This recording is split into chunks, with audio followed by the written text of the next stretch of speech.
Bonjour Monsieur de Virville, vous êtes intervenu donc en dossier de la protection sociale sur le compte personnel de prévention de la pénibilité. Pourriez-vous, s'il vous plaît, nous résumer en 3 points les éléments saillants de votre intervention? Alors le compte de prévention de la pénibilité, c'est une question assez simple. C'est ceux qui sont soumis à des travaux pénibles connaissent, pour certains d'entre eux, des fins de carrière plus difficiles, peuvent avoir une espérance de vie réduite. Et donc, il est assez logique de leur permettre, finalement, soit de pouvoir quitter ces situations en cours de carrière, ces situations pénibles, soit de pouvoir partir plus tôt en retraite. C'est ça l'idée du compte de prévention de la pénibilité.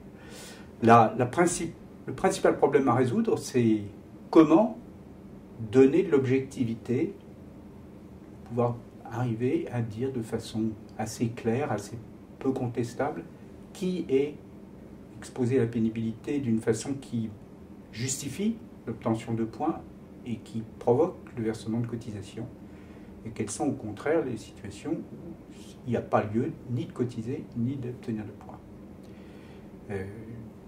Les partenaires sociaux sont parvenus à se mettre d'accord sur les facteurs, les situations qui sont des situations de pénibilité. Le travail qui a été fait au cours de l'année qui s'est terminée cet été a été un travail d'objectivation de ces facteurs et de définition avec 2 objectifs principaux. Le premier, c'est d'avoir un système qui soit facile à mettre en œuvre sur le terrain, par des acteurs de terrain, compréhensible par les salariés concernés, et surtout, qui soit un système qui incite à la prévention. Parce que face à ces questions de pénibilité, le plus important, évidemment, ça reste l'effort de prévention qui permette de traiter le problème à la racine, c'est-à-dire d'écarter la pénibilité de l'activité de travail. Voilà les principales questions du compte personnel de prévention de la pénibilité.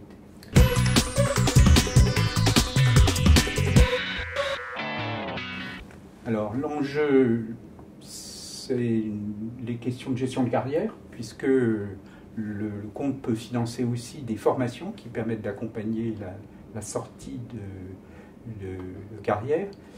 Le deuxième enjeu, c'est un enjeu d'équilibre et d'équité dans le système de retraite. On sait que des efforts d'économie vont devoir être poursuivis quant à la gestion des systèmes de retraite. Les économies sont toujours mieux acceptées si on a le sentiment qu'elles s'accompagnent d'une plus grande équité et donc que ceux qui, au cours de leur activité professionnelle, sont les plus concernés par ces questions de pénibilité sont mieux traités. Mais peut-être le principal enjeu du compte pénibilité, c'est au-delà des entreprises qui d'ores et déjà ont des comportements exemplaires, et il y en a de nombreuses qui font des efforts en matière de prévention des risques, plus généralement, les risques d'accident du travail, pénibilité, organisation du travail.